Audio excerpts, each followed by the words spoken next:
नमस्कार, मैं हूं शशि रंजन और आपका बहुत बहुत स्वागत है जनता टीवी में। और आप देख रहे हैं हमारे साथ ये खास कार्यक्रम संसद मार्ग।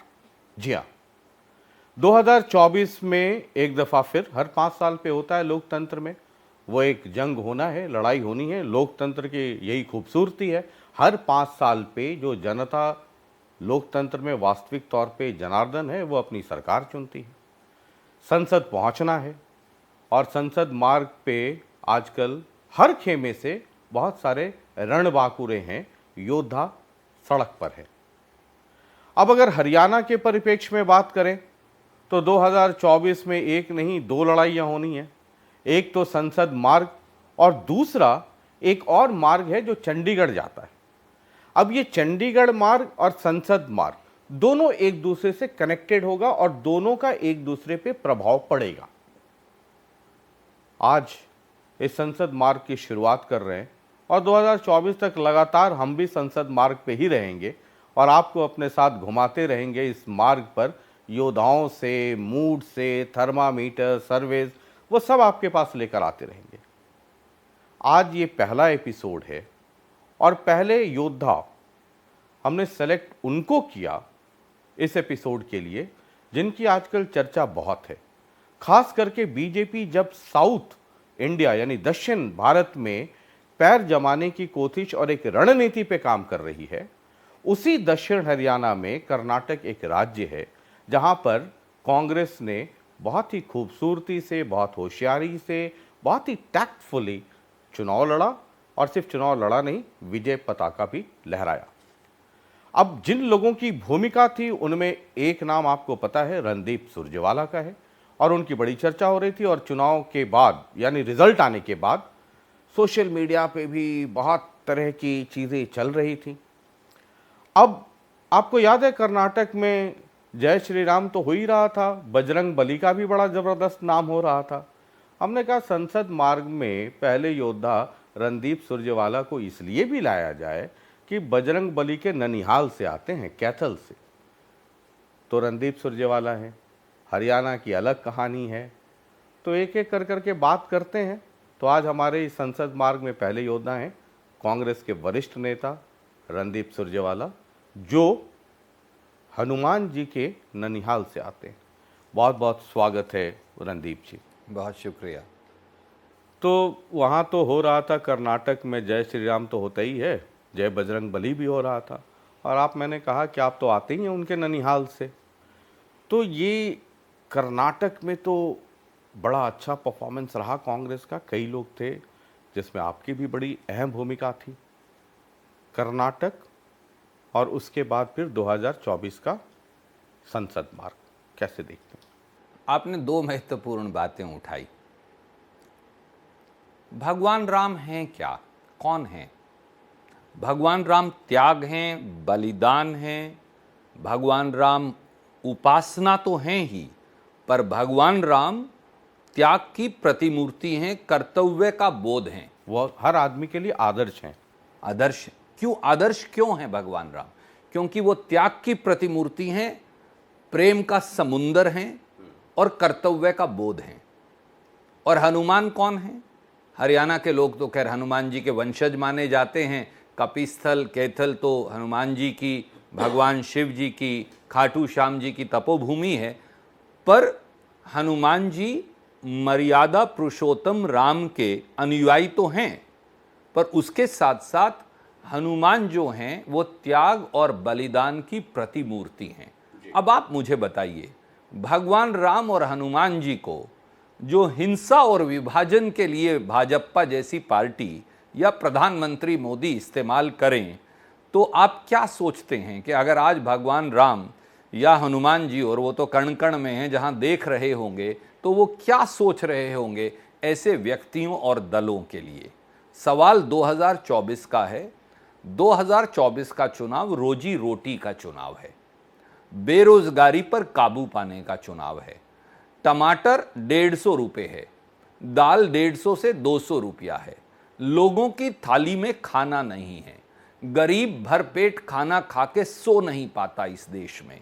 और गुणी नौजवान युवक और युवतियां दर दर की ठोकरें खाने पर मजबूर हैं। आज ही का खबर है कि 7,72,000 हरियाणा के नौजवान कच्ची नौकरी पाने के लिए दर दर की ठोकरें खा रहे हैं और खट्टर सरकार जले पर नमक छिड़क रही है 12,000 ग्रुप सी की भर्ती कैंसिल करके। क्या ऐसे देश चलेगा? सवाल ये है। लेकिन चलेगा फिर कैसे? आप कह रहे हैं हनुमान जो हैं वो भक्त हैं, आदर्श भी हैं, त्याग की मूर्ति भी हैं। आप भी हनुमान थे। इस खट्टर सरकार के पहले 10 साल, चूंकि जब आप हरियाणा के परिप्रेक्ष्य में बात करेंगे और संसद मार्ग की भी बात करेंगे तो हरियाणा की बात करनी होगी, हरियाणा के विधानसभा चुनावों की भी बात करनी होगी, वहाँ की जो राज्य सरकार है उसके परफॉर्मेंस की भी बात करनी होगी, वहाँ पे जो पार्टियां हैं, बीजेपी हो, कांग्रेस हो, आईएनएलडी हो, जेजेपी हो, आम आदमी पार्टी है, जो भी पार्टी है, सबकी बात करनी होगी। 10 साल इसके पहले कांग्रेस की सरकार रही, भूपेंद्र सिंह हुड्डा चीफ मिनिस्टर, और लोग ये कहते हैं कि आप उनके बड़े संकट मोचक थे। कांग्रेस कैसे मुकाबला करेगी जब भूपेंद्र सिंह हुड्डा के संकट मोचक आज उनके लिए ही संकट बने हुए हैं? इन फाइटिंग्स इतनी ज्यादा है। आपने वाजिब सवाल पूछा, ज़रूरी है। मुझे लगता है आपके दर्शक अवश्य जानना चाहते होंगे।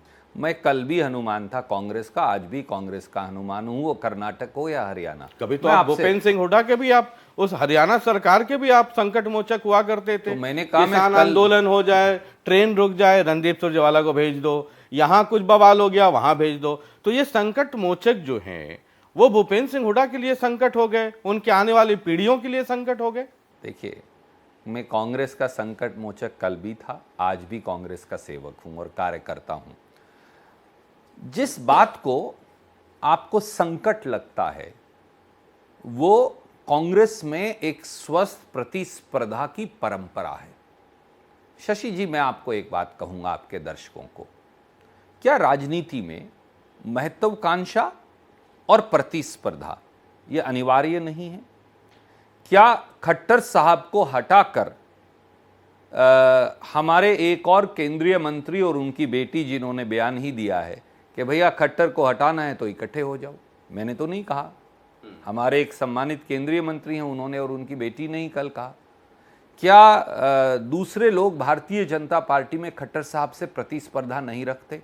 हाँ, प्रतिस्पर्धा जब कांग्रेस का नुकसान करे तो वो अनुचित है। संगठन हमसे बड़ा है, हम संगठन से बड़े नहीं हो सकते। पार्टी मां है, आप मां से बड़े नहीं हो सकते।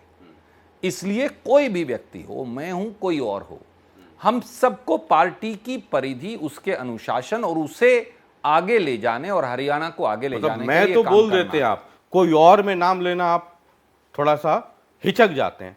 आपके एक पुराने छोटे भाई कह लें, मित्र कह लें, एक पुराने आपके हैं, वो आपसे कुछ बात करना चाहते हैं, आपसे भी कुछ मुखातिब होना चाहते हैं। जरा वो एक बार दिखाइए, जरा इस स्क्रीन पर नजर डालिए, आप पहचानते होंगे शायद इनको।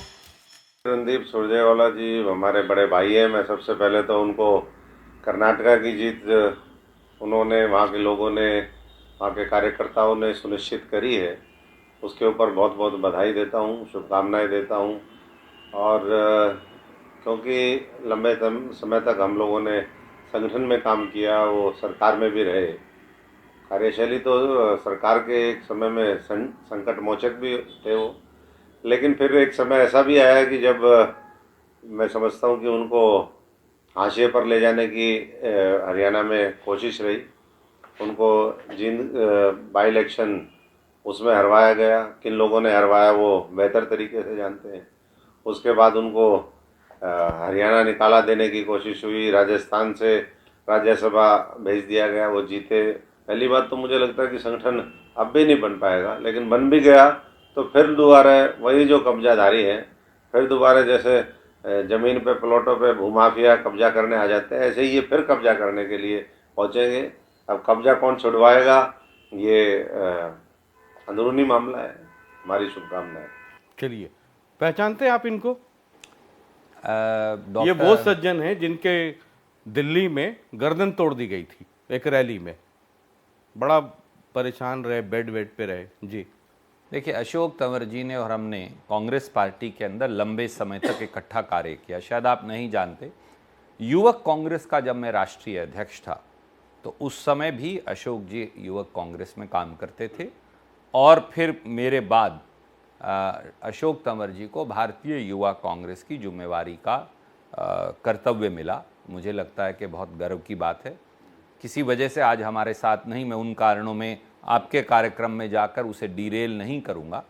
मैं केवल ये कहता हूं, मेरी उनकी शुभकामनाओं के लिए धन्यवाद, पर अपने कर्तव्य पथ पर कर्तव्य बोध के साथ हनुमान जी के अनुयायी के तौर पर चलते जाना, कांग्रेस को मजबूत करना और कांग्रेस से भी आगे बढ़कर हरियाणा को भाजपा जजप्पा के जुल्म से निजात दिलवाना, यही हम वो तो सबका तब कर लेंगे ना सर, वो तो तब करेंगे ना।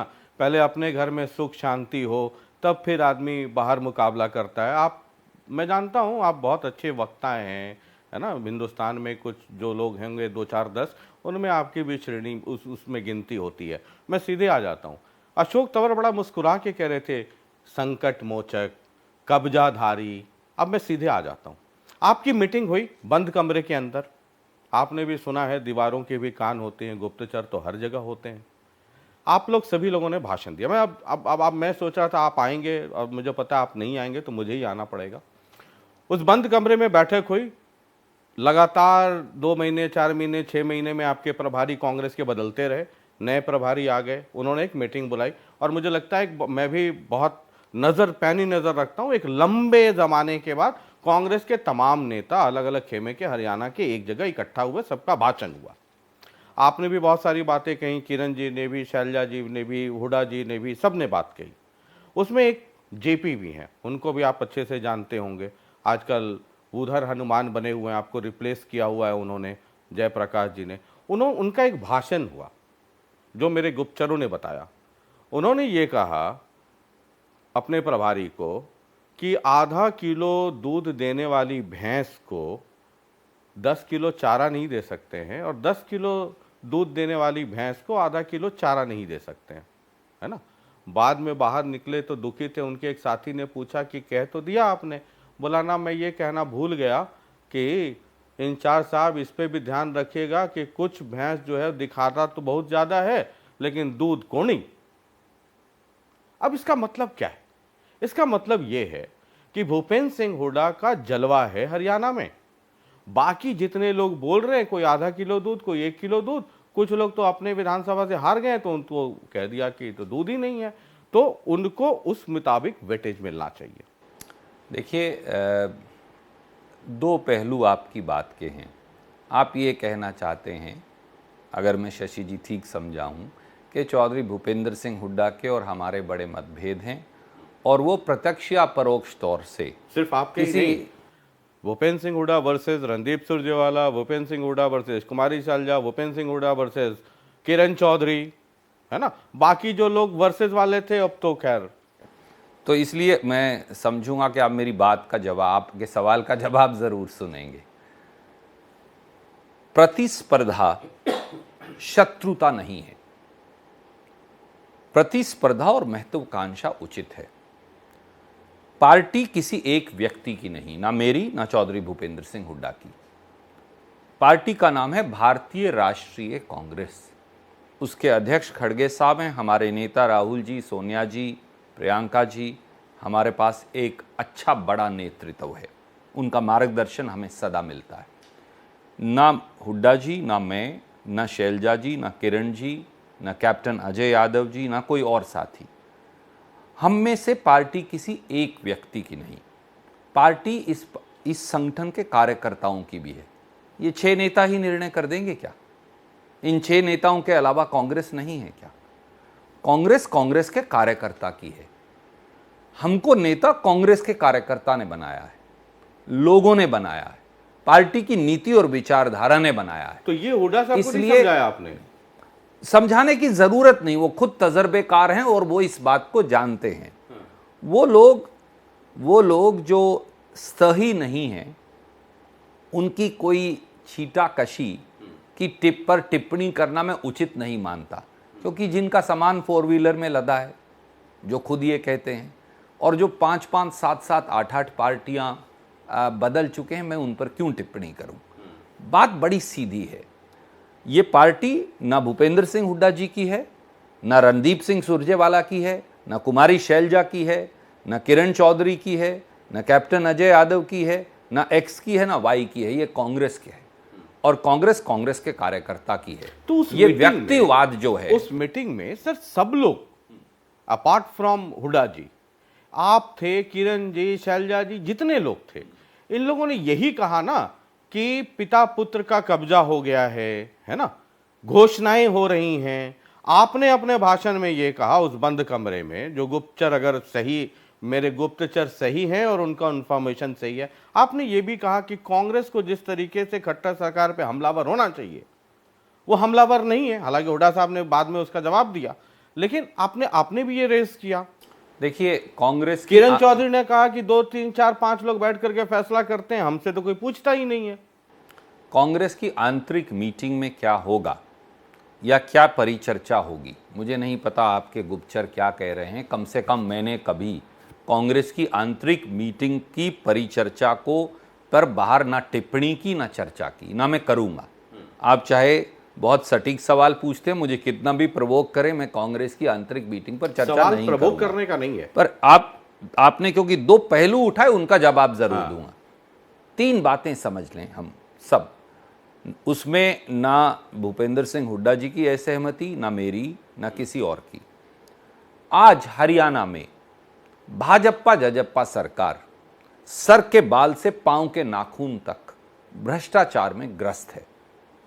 Mining scam, registry scam, liquor scam, 2-2 बार चावल खरीद स्कैम, पेपर लीक स्कैम, हर रोज एचपीएससी और एचएसएससी की भर्तियों में जो घोटाले हो रहे हैं, हर रोज मापदंड बदले जाते हैं, एससी एसटी ओबीसी पर जो अत्याचार हो रहा है, जिस प्रकार से हरियाणा को कर्ज में डुबोया जा रहा है, और जिस प्रकार अब भ्रष्टाचार के सुर मुख्यमंत्री खट्टर साहब के दरवाजे पर दस्तखत दे रहे हैं, वो नीरज दफ्तवार की बात हो, वो उनके साथ लगे और अधिकारियों की बात हो, पार्टी को इस पर माहौल पैदा करना पड़ेगा। एक आपको सुनाते हैं, एक रोहतक इसमें बुराई क्या है? रोहतक से एक सज्जन है, शुभम नाम है, जरा सुनिए क्या कह रहे हैं। मेरा नाम शुभम है, मैं रोहतक का रहने वाला हूँ। मैं रणदीप सुरजेवाला जी से सवाल पूछना चाहता हूँ, क्या कांग्रेस पार्टी हरियाणा प्रदेश में विपक्ष की सही भूमिका निभा रही है? क्यों अब मुद्दों को नहीं उठा रही? ठीक, आप ठीक है ट्विटर पर इस पर कहते हैं, टीवी इंटरव्यूज में, भाषण में, लेकिन आपको लगता है जो आपने कहा, आपने ये सही कहा कि इनको उठाना चाहिए, वो एग्रेशन है क्या? देखिए, सड़क पे देखिए, विपक्ष को और सटीक होने की आवश्यकता है, और उसके अंदर मेरी भी भूमिका है, विपक्ष के नेता की भी भूमिका है, प्रदेश कांग्रेस की भी भूमिका है, और कांग्रेस के कार्यकर्ता की भी।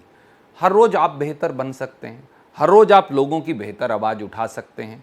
कहीं अगर कमी हो तो हम हर रोज सीख लेंगे, हर रोज सीखने में बुराई कुछ नहीं है।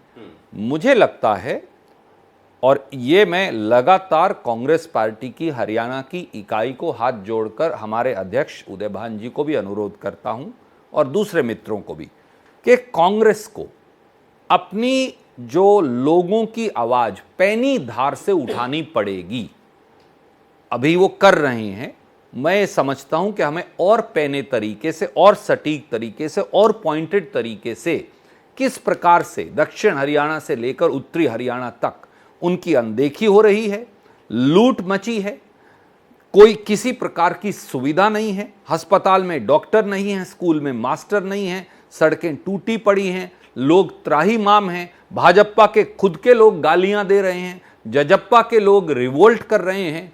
ऐसे में कांग्रेस के लिए यह उपयुक्त मौका है कि वो एक नए हरियाणा के निर्माण के लिए और आगे आए। हमने जो राय देनी थी पार्टी की आंतरिक मीटिंग में दी। मुझे विश्वास है कि पार्टी के जो हमारे अध्यक्ष हैं वो एक पूरी रणनीति बनाकर इस पर और सटीक तरीके से चलेंगे। हरियाणा में आप संसद मार्ग के लिए आपकी पार्टी, हरियाणा के परिप्रेक्ष्य में बात कर रहा हूँ, ज़्यादा एग्रेसिव हैं या ज़्यादा एक्टिव हैं, या विधानसभा चंडीगढ़ मार्ग के लिए? मतलब लोकसभा चुनाव इंपॉर्टेंट है या विधानसभा चुनाव इंपॉर्टेंट? हर चुनाव महत्वपूर्ण है। हमारे लिए नगर पालिका का चुनाव भी महत्वपूर्ण है। अभी तो लोकसभा का चुनाव सामने है।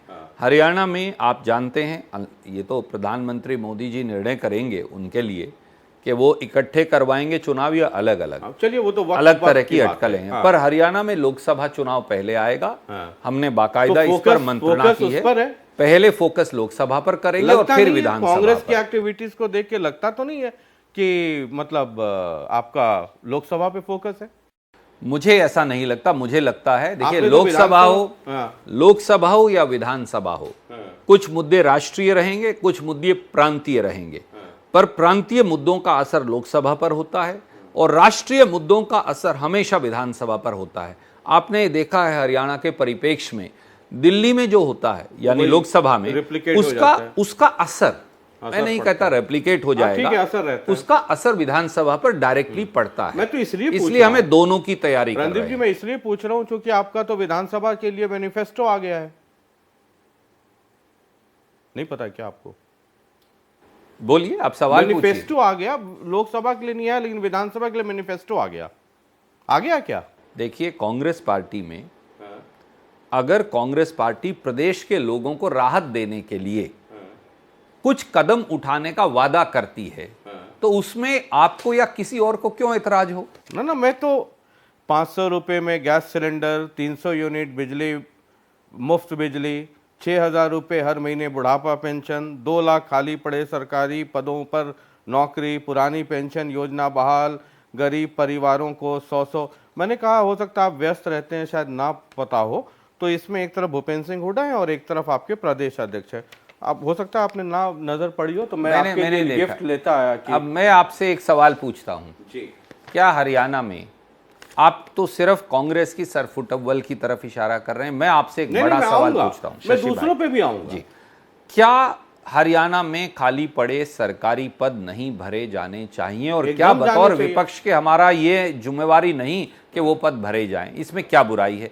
100 गज के प्लॉट SC BC समाज के लोगों को कांग्रेस की पिछली सरकार ने भी लगभग 3 लाख परिवारों को दिए, 3.5 लाख परिवारों को। सब बहुत अच्छी चीजें हैं। हमको वो मिशन पूरा करना चाहिए। ठीक है, क्योंकि कई लोग ये कह रहे हैं कि ये सब घोषणा वोषणा हो रही है, उन्हें पता ही नहीं है। गैस के सिलेंडर से की कीमतें भारतीय जनता पार्टी 50 रुपए में दीजिए सर, हम तो और खुश हो जाएंगे, हम भी हरियाणा में ही रहने लेंगे, 50 रुपए सिलेंडर लेंगे। लेकिन ये और लोगों को पता नहीं होता है ना। कांग्रेस के किरण चौधरी कहती हैं कि क्या घोषणा होता है उन्हें पता ही नहीं है, शैलजा जी कहती हैं पता ही नहीं है। ये कौन सा मैनिफेस्टो आ गया भाई? अब मैंने तो उन दोनों से, आप जब बात करेंगे तो वो आपको बताएंगी, वो वरिष्ठ नेता है। मैं आपको केवल ये कहता हूं, लोगों की अगर समस्याएं हैं उन पर परिचर्चा करना और उसका हल निकालना और फाइनली उसे मैनिफेस्टो की तरफ ले जाना बतौर कांग्रेस पार्टी के हमारा दायित्व है। अच्छा, ये आखिरी चर्चा कांग्रेस के मैनिफेस्टो में जाकर। अच्छा, अभी मैनिफेस्टो नहीं बना है, मतलब मैनिफेस्टो हम बनाएंगे। अच्छा, एक चीज मैं आपको पहले बता देता हूँ, आप मुझे बहुत इंटेलिजेंट मत समझिएगा, मैं बहुत एवरेज इंटेलिजेंस वाला आदमी हूँ। आप इशारा करेंगे मैं समझ नहीं पाऊंगा, तो मतलब ये हुआ कि मैनिफेस्टो नहीं बना। ये सब अभी भूपेंद्र सिंह हुड्डा और उदय भान जी मिलकर के ये कह रहे हैं, जिसकी जानकारी हो सकता है आपको भी ना हो, उनको भी ना हो, उनको ना हो, वो व्यक्तिगत तौर पर चल रहा है। जब मैनिफेस्टो बनेगा तो उसमें अच्छे सवाल है। 500 क्यों? मैं तो कहता हूँ 50 रुपए में सिलेंडर मिलना चाहिए, मतलब दे सरकार is for the welfare of the people. तो काम बिजनेस करना थोड़ी है। देखिए शशि भाई, आप बहुत बुद्धिमान और सटीक पत्रकार हैं। आप इस भ्रम में ना रहे, मैं बड़ा एवरेज इंटेलिजेंस आदमी हूँ। मैं बहुत साधारण हरियाणा का एक साधारण छोटे से इलाके का एक साधारण कार्यकर्ता हूँ, पर मैं आपको फिर दोहराऊंगा, हरियाणा में नौकरी के खाली पड़े पद भरे जाने चाहिए, ये हमारी कमिटमेंट का हिस्सा है। वो 1 लाख हों, 1.5 लाख हों, 2 लाख हों, 2.5 लाख हों, जो भी हों, हरियाणा के लोगों को महंगाई से राहत मिलनी चाहिए, ये हमारी कमिटमेंट का हिस्सा है।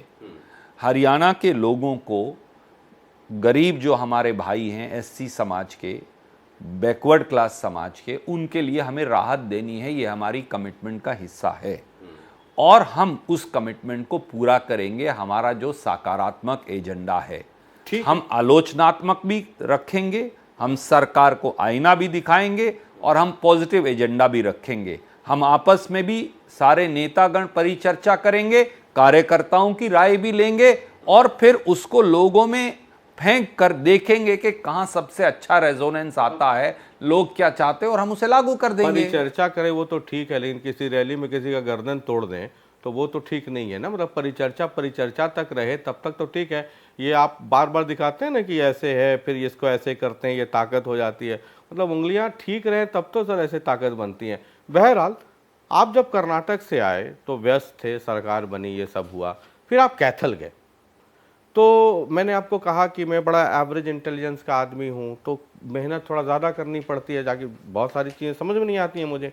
तो जब आप गए वहाँ तो मैंने देखा कि बड़ा गाना वाना बज रहा है, तो मैंने मुख्यमंत्री आवाज़ आया मेरे कान में। तो मैंने कहा किसका नाम है भाई? तो रणदीप सुरजेवाला का नाम मुख्यमंत्री के तौर पे वहाँ पे चल रहा है। मैं आगे बढ़ूँ उसके पहले एक सुन ही लेते हैं ना। एक सज्जन है हमारे साथ, सतबीर जी हैं, तो सुनिए जरा क्या क्या। हरियाणा में क्या कांग्रेस पार्टी सुरजेवाला जी को सीएम के रूप में प्रपोज करना चाहेगी? ये क्वेश्चन बहुत सारे साथियों का, मैं ये सुरजेवाला जी से एक क्वेश्चन पूछना चाहता हूँ ताकि लोगों की जिज्ञासा शांत हो सके। एक और बाइट आपको सुना देते हैं, है ना, क्योंकि आप चले गए हरियाणा छोड़ के राजस्थान, तो जरा लोगों का क्या कहना है जरा वो भी सुन लीजिए। जनता जनार्दन है, जरा सुना दीजिए वो भी। मेरा नाम फूल सिंह है और मैं रोहतक का रहने वाला हूँ। रणदीप सिंह सुरजेवाला जी से मैं ये पूछना चाहता हूँ, राजस्थान में राज्यसभा का इलेक्शन जाके क्यों लड़ा? अब सिर्फ दो है। एक तो लोग जानना चाहते हैं जो आपसे बेइंतहा इश्क करते हैं, हालांकि इश्क बड़ा डेंजरस भी होता है कई बार, कि क्या रणदीप सुरजेवाला जिनका प्रोफाइल हरियाणा में कोई जिम्मेदारी संभालेंगे? कर्नाटक चुनाव के बाद बड़ी चर्चा हो रही है, आपसे जो लोग आपके फैन फॉलोइंग है जो आपकी, या जो आपके समर्थक हैं। और दूसरा है, मैंने दूसरी वाला भी आपको इसलिए सुना दिया सज्जन का, कि आप हरियाणा छोड़ के चले गए राजस्थान। अब वो तो एक अलग विषय है कि राजस्थान क्यों गए, उसका भी बड़ा पोस्टमार्टम हो सकता है, लेकिन बहर छोड़िए, अजय माकन आए थे तो फिर वापस ही चले गए, वो खतरा तो रहता ही है सर।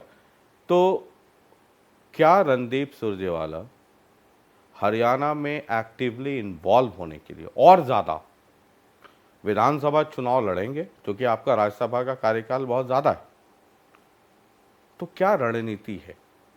अब 3 सवाल आपने पूछे, मैं तीनों का एक एक लाइन में जवाब आपको देता हूं। नंबर 1, हरियाणा के हर नेता का समेत रणदीप सिंह सुरजेवाला का लक्ष्य, मैं कुरुक्षेत्र की भूमि, कैथल की भूमि से आता हूं, अर्जुन की तरह मछली की आंख है। आज हरियाणा में जिस प्रकार से भाजपा जजप्पा से जनता त्राहिमाम है, हमें सबसे पहले कांग्रेस की सरकार का गठन करना है। व्यक्ति तो तभी बन पाएंगे ना कुछ, जब कांग्रेस की सरकार होगी। ये तो है नहीं कि मैं अकेला चुनाव लड़ूं और जीत जाऊं और बाकी 90 में से हमारी सीटें 30 या 31 और फिर हम कहें कि हम सरकार चलाएंगे, वो संभव नहीं। कांग्रेस की याद करिए, 2004-05 में भी शशि जी, मुझे याद है कि शायद आप ही ने इसी प्रकार इंटरव्यू लेकर, भजन लाल जी अध्यक्ष थे, मैं कार्यकारी अध्यक्ष था, हिंदुस्तान में अकेला, आपने कहा कि क्या रणदीप सिंह सुरजेवाला या भजन लाल बनेंगे? आपने उस समय भी ये सवाल पूछा था, मैं फिर आपको दोहराता हूं। हमारे लिए पहला लक्ष्य कांग्रेस को जिताना है।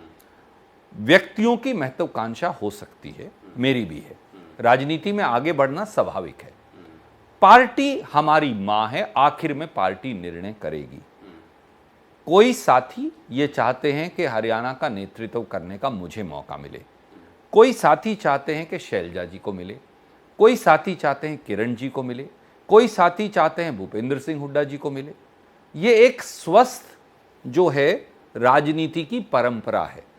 आखिर में कांग्रेस के विधायक, कांग्रेस का नेतृत्व, कांग्रेस के कार्यकर्ता मिलकर निर्णय करते। सीधे मैं आता हूं, अगर ये हाईकमान कहे कि रणदीप जी ये कांटों भरा ताज हरियाणा का आप पहन लीजिए, पटरी से उतर गई है, खट्टर साहब ने बेड़ा गर्क कर दिया है ना, राहुल गांधी प्रियंका गांधी बुलाए, ऐसे ही बोल करके आपको भेजा था ना जिंदबाई इलेक्शन में कि जा करके आप लड़िए। तो अगर ये कहें कि सीएम बन जाइए, ये कांटों भरा ताज, तो रणदीप सुरजेवाला मना तो नहीं करेंगे?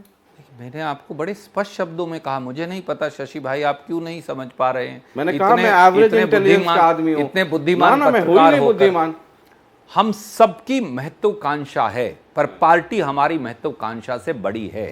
तो जो पार्टी जिसको जिम्मेवारी देगी मुख्यमंत्री बनने की, वो जिम्मेवारी निभाएगा। क्या पार्टी हम सब मदद करेंगे। क्या पार्टी ने भूपेंद्र सिंह हुड्डा को ये ग्रीन सिग्नल दे दिया कि अगले मुख्यमंत्री वो होंगे? मुझे लगता है कि हमारे प्रभारी जब आए थे, और इससे पिछले प्रभारी भी ये स्पष्ट कर गए हैं कि हमारा लक्ष्य केवल और केवल कांग्रेस को जिताना है, व्यक्तिवाद नहीं है। व्यक्तियों से पार्टी बड़ी है। भूपेंद्र सिंह हुड्डा जी हमारे भी बुजुर्ग हैं, मैं उनका आदर करता हूं बुजुर्ग के तौर पर, हम एक पार्टी में हैं, उनका मार्गदर्शन और स्नेह मिलता है, परंतु पार्टी ने किसी व्यक्ति का निर्णय नहीं लिया। पार्टी जब जीत जाएगी चुनाव, लोगों के एजेंडा पर, लोगों के पक्ष में कांग्रेस नेतृत्व निर्णय कर देगा। जिसका निर्णय होगा, रणदीप सिंह सुरजेवाला कार्यकर्ता के तौर पर उस निर्णय का स्वागत करेगा। मैंने हमेशा लामबंद होकर कांग्रेस की नेतृत्व के निर्णय को स्वीकारा है, आगे भी स्वीकारेंगे। तो इसका मतलब ये हुआ, मेरे जैसे एवरेज बुद्धि वाला व्यक्ति ये समझे कि हरियाणा में कांग्रेस ने अभी किसी को मुख्यमंत्री डिक्लेयर नहीं किया है। लक्ष्य है पहले सरकार बनाओ, उसके बाद तय होगा कि रणदीप सुरजेवाला होंगे, कि कुमारी सैलजा होंगी, या किरण चौधरी होंगी, या अजय यादव होंगे, या भूपेंद्र सिंह हुड्डा होंगे, या दीपेंद्र हुड्डा होंगे। आज की तारीख में भूपेंद्र सिंह हुड्डा को कांग्रेस ने, ये हाईकमान ने नहीं कहा है कि आप अगले मुख्यमंत्री होंगे। अब तीसरी बार आप एक ही सवाल पूछेंगे नहीं, तो मैं फिर कैसे कंफ्यूजन हो जाता है ना। आजकल इतना मानहानि का केस हो जाता है, मैं इतना कमजोर आदमी हूं, डर डर करके रहता हूं सर। तो मैं ये, चलिए ठीक है, एक आपके और पुराने मित्र हैं, अभय चौटाला नाम है, चलो सुनिए, आपसे कुछ कहना चाहते हैं। रणदीप सिंह सुरजेवाला का तो हरियाणा से कोई वास्ता ही नहीं है, वो तो राजस्थान से सांसद है। हरियाणा में तो उसकी राजनीति खत्म हो चुकी है, वो तो राजस्थान से सांसद बन के आया। अब जो कोई बात करे तो उसको सिर्फ राजस्थान की करनी चाहिए। यहाँ आकर के कोई फूल की माला डलवा करके कोई लोगों की आवाज़ नहीं बन सकता। उसका तो राजनीतिक तौर पे काफ़ी कुछ पीछे जा चुका है। सिर्फ अभय चौटाला मत कहिए, सिर्फ देखिए आप INLD, अब हम आगे बढ़ते हैं, INLD, अभय चौटाला। आप सवाल का जवाब क्यों नहीं पूछते मुझसे, जो सारे मित्र पूछ रहे हैं? नहीं, तो जब मतलब मैं तो उसमें और ऐड कर दे रहा हूं कि दिस प्लस दिस। देखिए, अभय चौटाला और उनके भाई ये भूल गए, देवीलाल जी ने जब जाकर राजस्थान में सीकर से चुनाव लड़ा तो उनकी राजनीति खत्म हो गई हरियाणा में।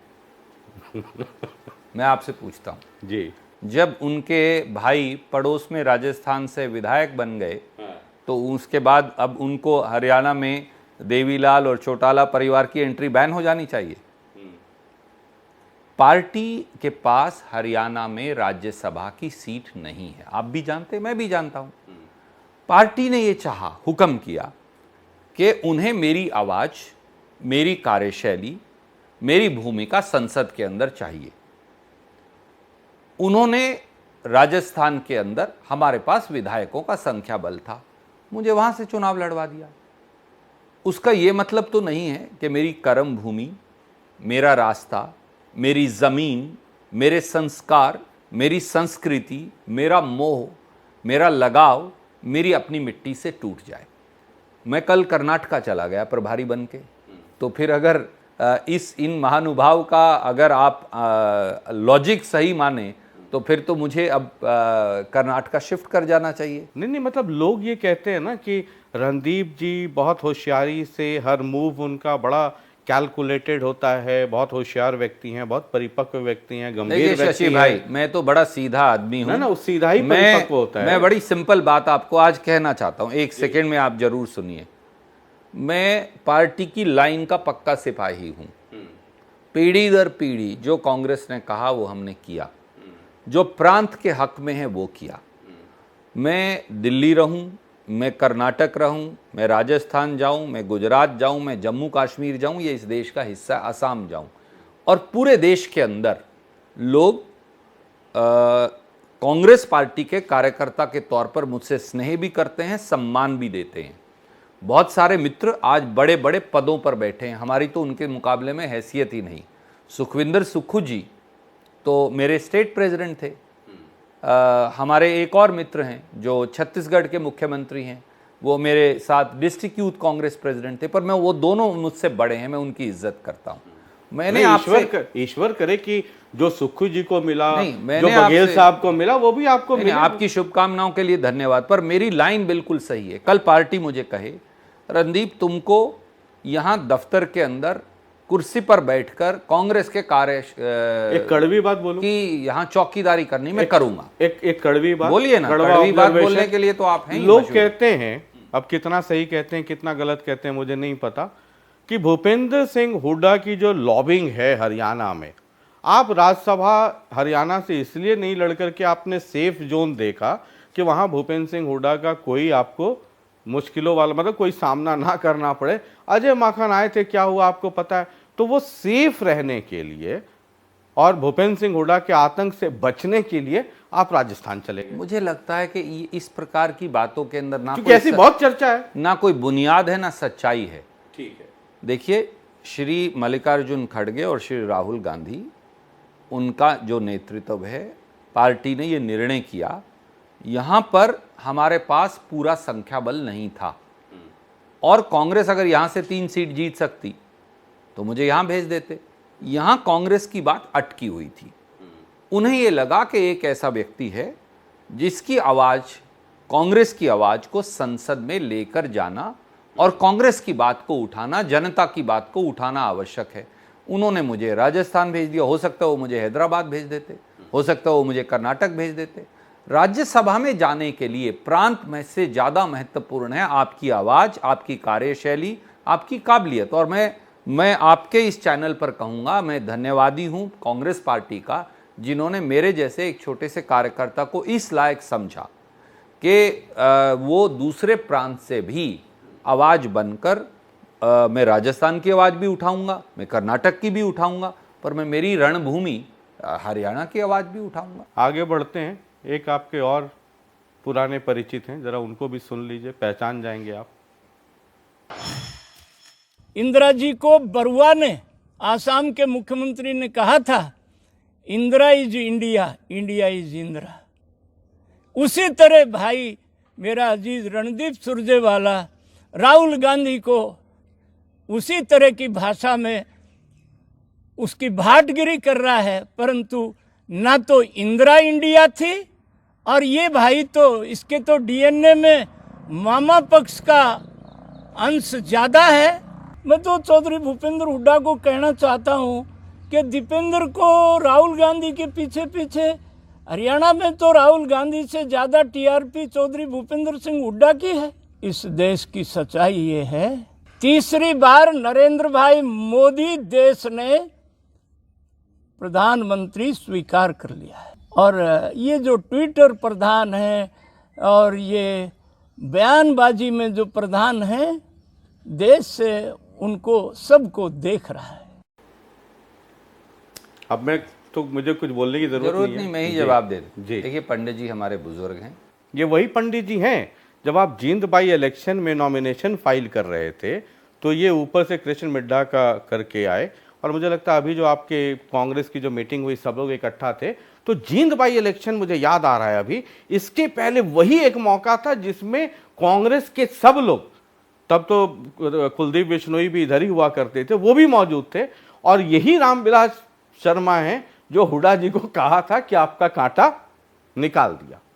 देखिए, पंडित जी हमारे बुजुर्ग हैं, थोड़ा आजकल निराश हैं। और मैं उनकी चर्चा है कि गवर्नर बनेंगे। नहीं, मैं उनकी फ्रस्ट्रेशन समझ सकता हूँ। 40 साल तो जूतियाँ रगड़ी भारतीय जनता पार्टी के लिए पंडित जी ने, मेरी सहानुभूति उनके साथ है, बुजुर्ग हैं, मैं आदर करता हूँ। उसके बाद दूध से मक्खी की तरह निकाल कर फेंक दिया। खट्टर साहब को ले आए मोदी जी और जेब से निकाल कर उन्हें बिठा दिया। पंडित जी के हसीन सपने धरे के धरे रह गए। तो इसलिए उनकी फ्रस्ट्रेशन जो भाजपा पर निकलनी चाहिए, वो गलती से अब कांग्रेस की तरफ निकल रही है। क्या करें, ना तो निगलते बनता ना उगलते बनता। तो इसलिए मैं तो ये कहूँगा, मेरी शुभकामनाएं उनके साथ, काश वो कुछ ना कुछ बन जाएं, क्योंकि आज उनको जब मैं देखता हूँ उन लोगों के दरवाजे पर खड़े जो कभी कार्यकर्ता होते थे भाजपा के या कांग्रेस के ही अक्सर जो लोग थे जो भागकर भगोड़े अब वहाँ सत्ता प्राप्ति हैं और पंडित जी उनके दरवाजे पर खड़े रहते हैं, तो भाजपा के लिए मुझे उनके सम्मान में अच्छा नहीं लगता। मुझे उम्मीद है कि मोदी जी शायद अब जो उन्होंने जिस प्रकार से मोदी जी का स्तुति गान किया है, प्लीज़ ये एक क्लिप उनको भिजवाइएगा, शायद उनको कोई अकोमोडेशन दें। एक मैं जब था तो फेसबुक पे भी मैंने लिखा कि भाई रणदीप सुरजेवाला जी का इंटरव्यू करना है, तो आपका भी कोई सवाल हो तो वो पूछिएगा। तो एक सज्जन ने मुझे डीएम किया, उन्होंने कहा कि रणदीप जी बड़े एक्टिव रहते हैं, इधर कोई खबर आई और उधर वो ट्विटर पे या फेसबुक सोशल मीडिया पे उन्होंने डाल दिया। उन्होंने कहा कि जब शशि जी रणदीप जी से मुलाकात हो तो उनको ये ज़रूर कहिएगा कि जब चुनाव लड़ेंगे तो भी ट्विटर पे ही वोट मांग लिया करेंगे। अगर लड़ाई ही ट्विटर पे लड़नी है तो फिर ज़मीन वाले उसका तो हिसाब किताब कुछ है नहीं। मैं उन मेरे मित्र की आलोचना को सकारात्मक तौर से लेता हूं और मैं समझता हूं कि उनकी ये इच्छा है कि और ज़्यादा गतिशीलता से ज़मीन पर मैं कार्य करूं। तो मैं आज आपके चैनल पर कहता हूं कि और ज़्यादा गतिशीलता से ज़मीन पर हम कार्य करेंगे। शायद मेरे उस मित्र ने पिछले 1.5 साल का हमारा काम देखा नहीं, देखा होता तो वो ये कहते कि मोदी जी जिनके नेतृत्व को 6.5 करोड़ और तीसरी सबसे बड़ी इकॉनमी कर्नाटक में पुकार लगाई उन्होंने जाकर, क्यों उनको लोगों ने नकारा? क्योंकि ज़मीन पर कांग्रेस के कार्यकर्ता के तौर पर लगभग 5 लाख किलोमीटर का सफ़र कर पिछले 2 साल में हम सब ने मेहनत की। मैं एक साधारण कार्यकर्ता के तौर पर कर्नाटक में तो अब आप हरियाणा में ज़्यादा दिखेंगे। कर्नाटक स्वाभाविक है, एक जिम्मेवारी पार्टी ने दी। देखिए, कर्तव्य बोध, आपने भगवान श्री राम और हनुमान जी से बात की, शुरू की थी, मैं फिर याद दिलाऊंगा। भगवान श्री राम क्या हैं? कर्तव्य का बोध हैं। हनुमान जी क्या हैं? कर्तव्य के लिए स्वयं को मिटा देना है। हम तो उनके कण भी नहीं, अंश भी नहीं। पार्टी ने अगर मुझे एक जिम्मेवारी दी, एक सबसे चुनौतीपूर्ण प्रांत था जिसकी आपने चर्चा की, क्या ये सही नहीं? मोदी जी ने अपनी अकेले फोटो लगाई, उधर खड़गे साहब और राहुल जी थे, कांग्रेस के कार्यकर्ता थे, सिद्धारमैया जी थे, डीके शिव कुमार थे, और हमने ये साबित करके दिखाया कि कांग्रेस में वो दम है कि वो 138 सीट लाकर भाजपा को धराशाही कर सकती है, मोदी जी के नेतृत्व को धराशाही कर सकती है।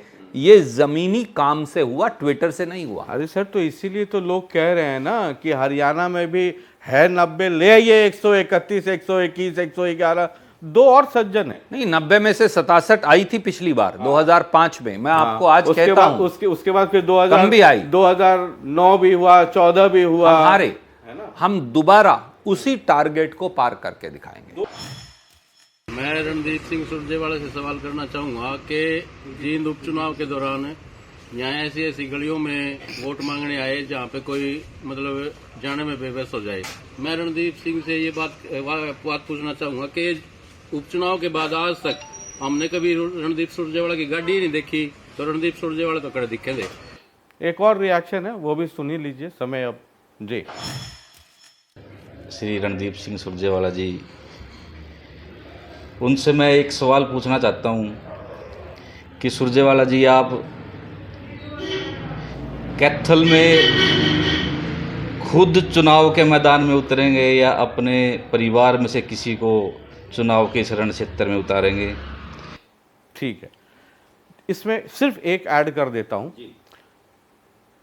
चंडू खाने में, पॉलिटिकल सर्कल में बड़ी चर्चा एक ये भी रहती है कि रणदीप सुरजेवाला जी और भूपेंद्र सिंह हुड्डा जी में हो जाएगी दोस्ती, या अगर कुछ खटास है, हो सकता है ना भी हो, आप लोग दोनों में राम भरत, राम लक्ष्मण वाला ही संबंध हो, बाहर नहीं दिखता है सर। तो जो परसेप्शन, अब तो मैं सर आपके घर में, जब शत्रुता है ही नहीं तो दोस्ती। सर मैं ना तो आपके घर में जाता हूँ ना उनके घर के अंदर जाता हूँ, जब आप लोग दोनों मिलते हैं उस मीटिंग में भी तो मुझे तो बुलाया नहीं था, जो बंद कमरे वाली, तो क्या हुआ नहीं हुआ, इसीलिए तो आपको वहां से अजीब अजीब खबरें मिल रही हैं जो सही नहीं। ना खबर तो आपके सर गुप्तचर फेल हैं। ना गुप्तचर तो सर मेरे पास कुछ वीडियोस भी हैं, लेकिन वो मैं नहीं दिखा सकता सैद्धांतिक तौर पे। मैं सिर्फ ये कि चर्चा ये रहती है कि रणदीप सुरजेवाला इस बार कैथल से अपने बेटे को चुनाव लड़वाएंगे और हो सकता है अड़ोस पड़ोस की कुछ सीट्स कर लें, और फिर बाकी शैलजा जी, किरण चौधरी सब इधर उधर हो जाएंगी, लेकिन रणदीप सुरजेवाला और भूपेंद्र सिंह हुड्डा में एक अच्छी दोस्ती, अंडरस्टैंडिंग, दोस्ती तो कहना ठीक नहीं है, एक अंडरस्टैंडिंग बन जाएगी। अब ये 2 सवाल थे, ये मैंने उसको थोड़ा सा आगे बढ़ा दिया। तीनों सवालों का मैं जवाब देता हूं। पहले आप ही के प्रश्न से मैंने आपको ये कहा, प्रतिस्पर्धा शत्रुता नहीं, हम सब एक हैं। कांग्रेस पार्टी के लिए सोनिया जी के नेतृत्व में, राहुल जी के नेतृत्व में, खड़गे साहब के नेतृत्व में, प्रियंका जी के नेतृत्व में हम सब एक हैं। वो मैं हूँ, शैलजा जी हों, किरण जी हों, हुड्डा साहब हों, और कांग्रेस का साधारण से साधारण कार्यकर्ता हो। ना शत्रुता है ना दुश्मनी है, ये दोनों शब्द इस्तेमाल करना गलत है। आप जैसे वरिष्ठ पत्रकार के लिए विशेष तौर से तो मैं आपसे हाथ जोड़कर ये सादर अनुरोध करूंगा, प्रतिस्पर्धा शत्रुता नहीं है। हाँ, ठीक है। तो आप नंबर 2, हमारे लिए प्रतिस्पर्धा ही कांग्रेस बोलूंगा, सर्वोपरि है जी, और हम सब कांग्रेस के साथ काम करेंगे, नतीजा कुछ भी हो। दूसरी बात, जींद के अंदर जिम्मेवारी दी मिड्ढा साहब को। वो जो मेरे मित्र कह रहे थे, मैं उनकी बात से सहमत हूं। वो विचलित हैं क्योंकि पेरिस बनाना था खट्टर साहब ने जींद को, उन्होंने पेरिस की बजाय उसको पाड़ कर फेंक दिया। अगर मैं हरियाणा की भाषा इसमें कहूं आपको, साधारण में पेरिस को पाड़ कर फेंक दिया और आज तक जुड़ा नहीं। मैं तो लगातार जींद जाता हूं, जो लोगों की आवाज़ है वो उठाता हूं। मेरी कर्म भूमि पहले भी कैथल थी, आज भी कैथल है, कल भी कैथल रहेगी, परसों भी कैथल रहेगी। पर कैथल का मतलब ये नहीं है कि मैं मेवात, कालका, भिवानी, सिवानी, बाढ़ड़ा या फिर करनाल, कुरुक्षेत्र, यमुनानगर, रोहतक, सोनीपत, झज्जर या फिर सिरसा, मैं उन इलाकों के बारे में चिंतित नहीं हूं। कांग्रेस तब सत्ता में आएगी जब हम एक गुलदस्ता समाजों का भी और इलाकों का भी बना पाएंगे। कोई अगर किसी जैसे किरण जी अगर भिवानी में शक्तिशाली हैं तो हम सबको मिलकर उन्हें और ताकत देनी है ताकि कांग्रेस ताकतवर हो जाए। भूपेंद्र सिंह हुड्डा जी रोहतक में शक्तिशाली हैं तो शायद हमें उस इलाके में उनको ताकत देनी है। इसी तरह से कांग्रेस का गुलदस्ता बनेगा, और जब कांग्रेस का गुलदस्ता बनेगा तो हम एक बेहतर हरियाणा का निर्माण कर पाएंगे। आपके सवालों में बहुत सारी मुझे नकारात्मक बातें लगी। मैं आपसे उम्र में छोटा हूं, अरे सर मैं गुस्ताखी नहीं मानेंगे तो ये कहूंगा। मैं ये कहता हूं, पत्रकार मित्र एक बेहतर हरियाणा के लिए विजन क्या है उसके बारे में अब अभी चर्चा नहीं होती। पत्रकार इसकी सिर्फ उटवल, उसकी सिर्फ उटवल, पत्रकार का काम ये भी है कि जो परसेप्शन है, आप मुझे सकारात्मक और नकारात्मक रूप में मत देखिए, आप तो मुझे आईने के तौर पे देखिए। बिल्कुल, जो समाज में परसेप्शन है वो आप मुझसे बेखौफ तरीके से मेरे अंदर वो आईने के तौर पे देख सकते हैं, और मेरी ड्यूटी है उस परसेप्शन को आप लोगों तक लेकर के आना, उस पर आपका जवाब, और आपका जवाब पब्लिक सुनेगी, वो तय करेगी। तो मेरा काम तो सिर्फ आईने का है। आईना न तो सर सकारात्मक हो सकता है ना नकारात्मक हो सकता है। कोशिश ये रहती है कि आईने पे धूल पड़े तो उसको मैं साफ करता रहता हूं, लोगों से बातचीत कर करके। एक आखिरी सवाल, आप लड़ेंगे कैथल से? मतलब आखिरी के पहले वाला उसका जवाब नहीं दिया आपने। आप लड़ेंगे या आपकी फैमिली से, आपके पोते या कोई और? कहा फैसला पार्टी करेगी, मेरी स्वयं की चुनाव लड़ने की इच्छा है। अच्छा, आप लड़ना चाहते हैं? जी बिल्कुल, क्यों नहीं। अच्छा, कैथल हरियाणा मेरी कर्म भूमि है, मैं वहां से चुनाव क्यों ना लड़ूं। तो लेकिन अगर परंतु वो कह दे कि आप राज्यसभा में हैं, इतना परंतु मैं आपको एक बात कह रहा हूं, सिद्धारमैया जी ने कर्नाटक में ये बोल दिया कि वो एक अमुक विधानसभा क्षेत्र से चुनाव लड़ना चाहते हैं या चुनाव लड़ेंगे। कांग्रेस ने फैसला कर दिया नहीं, आप वहां से नहीं, आप वरुणा से लड़ेंगे। उनको भी मानना पड़ा। आखिर में कांग्रेस पार्टी तय करेगी कौन कौन से विधानसभा क्षेत्र से चुनाव लड़ेगा मैं घोषणा नहीं कर सकता, क्योंकि ना मैं प्रदेश कांग्रेस का अध्यक्ष हूं, ना मैं प्रभारी हूं, ना राष्ट्रीय कांग्रेस का अध्यक्ष हूं। पर मुझे ये विश्वास है कि मैं पार्टी से हाथ जोड़कर विनम्रता से अनुरोध करूंगा कि मुझे अमुक विधानसभा यानी कैथल विधानसभा क्षेत्र से मैं चुनाव लड़ना चाहता हूं, मुझे मौका अगर ये कहे कि आप राज्यसभा में हैं, टेन्योर भी अभी काफी बचा हुआ है, तो फिर किसी और को लड़ा दीजिए, तो फिर वो तो पार्टी तय करेगी, फिर तो फैसला तो पार्टी करेगी। पर मुझे आप बताओ, क्या राज्यसभा के लोग लोकसभा का चुनाव या विधानसभा का चुनाव नहीं लड़ते हैं सर, या वाइस वर्सा? लड़ते हैं। ठीक है, तो आप, मुझे ये विश्वास है कि मेरी पार्टी मुझे मौका देगी, और अगर मुझे कहीं सिफारिश की जरूरत पड़ेगी तो मैं शशि जी की भी करवा दूंगा। ये सब जो आप कह रहे हैं ना, ये पब्लिक सुन रही है। मैं इंटेलिजेंट चाहे रहूं या ना रहूं, चाहे मैं एवरेज इंटेलिजेंस वाला हूं, पब्लिक बहुत इंटेलिजेंट है सर, तो वो सब समझ रही है। एक आखिरी सवाल, और आखिरी का मतलब आखिरी, on a very serious note, Bhupendra Singh Hooda lobby में ये एक परसेप्शन है कि पिछले चुनाव में ही हमारी सरकार बन गई होती अगर टिकट डिस्ट्रीब्यूशन, रणदीप जी कैथल इलाके में कह देंगे कि ये 12 सीट मुझे चाहिए, है ना, किरण जी उधर कह देंगे चरखी दादरी और ये, फिर उधर से शैलजा जी कह देंगी, उस खेमे में ये एक परसेप्शन है, बहुत लाउड परसेप्शन है कि भूपेंद्र सिंह हुड्डा के खेमे में के पास जितनी सीटें आई उनमें अधिकांश लोग जीत गए। बाकी जो टिकट डिस्ट्रीब्यूशन हुआ वो ऐसा हुआ कि तोशाम से अकेले वो जीती, है ना, आप दुर्भाग्यवश चुनाव हार गए, कुमारी शैलजा जी के इलाके में परफॉर्मेंस ठीक नहीं हुआ। तो उनका कहना है कि अगर ये सारी ताकत दे दी जाए भूपेंद्र सिंह हुड्डा को, तो जो काम पिछले चुनाव में हो जाता वो शायद 2024 में विधानसभा चुनाव में हो जाए। एक रिएक्शन आपका लास्ट। देखिए, पहली बात तो मेरे को कभी हुड्डा साहब ने ये बात नहीं कही, तो इसलिए मैं जो बात हुड्डा साहब ने मुझे भी नहीं कही, मैंने कहा हुड्डा कैंप में ये एक बड़ा लाउड परसेप्शन है। मैं परसेप्शंस का जवाब नहीं देता, क्योंकि जब तक कोई कहे ना मैं क्यों जवाब दूं, टिप्पणियों के आधार पर या सोच के आधार पर। मैं एक बात कहता हूं, टिकट बांटने की जिम्मेवारी 2009 में, 2014 में, 2019 में हुड्डा साहब की थी। हमें कोई सुझाव देना था तो हमने कांग्रेस पार्टी को, उनको, हमारी टिकट वितरण समिति को दिया। टिकट वितरण का अधिकार व्यक्तियों को नहीं होता, टिकट वितरण का अधिकार केंद्रीय चुनाव समिति को होता है। पर प्रदेश में ये जिम्मेवारी बतौर मुख्यमंत्री के 2 बार, 2009 और 14 में हुड्डा साहब के पास थी, 2005 के अंदर भजन लाल जी और मेरे पास थी। पर हम भी सुझाव ही देते हैं, आखिर में केंद्रीय चुनाव समिति निर्णय करती है, और 2021 में भी हुड्डा साहब के पास थी। तो 2009, 14 और 19 में प्रदेश के स्तर पर यह जिम्मेवारी चौधरी भूपेंद्र सिंह हुड्डा के पास थी। हमारे पास नहीं। ये मतलब ठीक है, तो जो टिकट बटा, the responsible person is mister Bhupendra Singh Hooda, मतलब उनकी जवाबदेही थी। मतलब सर अकेले नहीं, इसीलिए कहा आखिर में केंद्रीय चुनाव समिति निर्णय, मोहर तो वही लगी, प्रदेश से सुझाव देने की जिम्मेवारी उनकी थी। मतलब सबसे ज्यादा जवाबदेही, जिम्मेदारी तो उनकी थी।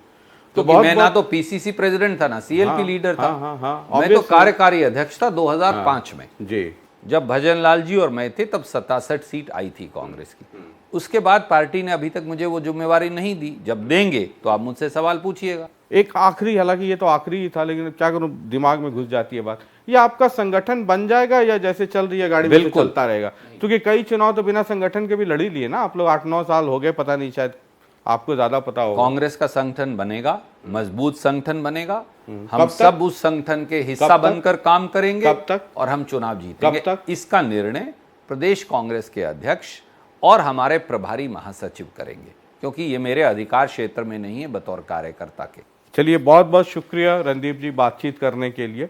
मैं रूखा हो सकता हूँ, लेकिन मैं आईना हूँ, मैं नेगेटिव या पॉजिटिव नहीं हूँ, मैं फिर आईना हूँ, और अपने आईने पे धूल लोगों से बात करके साफ करता रहता हूँ कि सामने वाले मेहमान को आईना परसेप्शन दिख जाए। आईना चेहरा दिखाता है। अगर वो नेगेटिव है सर तो नेगेटिव दिखेगा, पॉजिटिव है तो पॉजिटिव दिखेगा।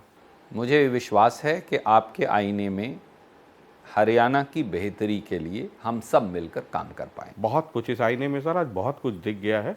मैं भले ही औसत एवरेज बुद्धि वाला हूँ, लोकतंत्र में जनता जनार्दन है, वो बड़ा समझदार है, तो मुझे लगता है उस आईने में उसने बहुत कुछ देख लिया होगा। समय देने के लिए और इस बहुत आईने बहुत में शुक्रिया। तस्वीर दिखाने के लिए बहुत बहुत शुक्रिया, बहुत बहुत शुक्रिया। तो आज संसद मार्ग में योद्धा थे रणदीप सुरजेवाला जी, रणदीप सिंह सुरजेवाला जी। और मैं अक्सर ये कहता हूँ कि जो हमारे वाले इंटरव्यूज़ होते हैं उनमें जो हमारे मेहमान होते हैं उनको सिर्फ बोलते हुए नहीं, उनके चेहरे के भाव को भी पढ़ा कीजिए। हालांकि रणदीप जी बहुत ही परिपक्व, बहुत गंभीर हैं, इनके चेहरे का जो भाव है उसमें बहुत उतार चढ़ाव नहीं होता है, फिर भी आपने बहुत कुछ समझ लिया होगा। और आजकल मानहानि बड़ा हो जाता है, इसलिए जो मैं औसत बुद्धि मैं बार बार कह देता हूँ अपने मेहमानों को कि आप मुझे बहुत होशियार मत समझा कीजिए। तो जो मुझे समझ में आया, और रणदीप जी अभी सेट पे ही है, कि एक तो भूपेंद्र सिंह हुड्डा जी को अभी पार्टी ने, हाईकमान ने, कांग्रेस ने कोई मुख्यमंत्री घोषित नहीं किया है। दूसरा, ये जो वादे हो रहे हैं वो जनहित में वादे हैं, वो होने चाहिए, लेकिन अभी कोई मैनिफेस्टो नहीं आया। जब मैनिफेस्टो कमेटी बनती है, हर पार्टी की अपनी प्रक्रिया, उसमें डिस्कशन होता है, फिर ये डाले जा सकते हैं, अच्छे मुद्दे डालने चाहिए, लेकिन कोई मैनिफेस्टो नहीं आया है। तीसरा है कि जो लोग कहते हैं कि अगर टिकट बंटवारे का पूरा अधिकार भूपेंद्र सिंह हुड्डा जी को मिल जाता तो फिर तो ये जो अभी 2024 में उनके लोग जो कहते हैं वो पिछले चुनाव में ही हो गया होता, खट्टर साहब अपोजिशन में बैठे होते। तो रणदीप सिंह सुरजेवाला जी का कहना है कि भाई वो तो सबसे ज़्यादा जिम्मेदारी और जवाबदेही तो उनकी ही थी। बाद बाकी आप अपने हिसाब से पढ़ लीजिए, समझ लीजिए। अगले संसद मार्ग में एक और योद्धा होंगे। बहुत बहुत शुक्रिया, नमस्कार।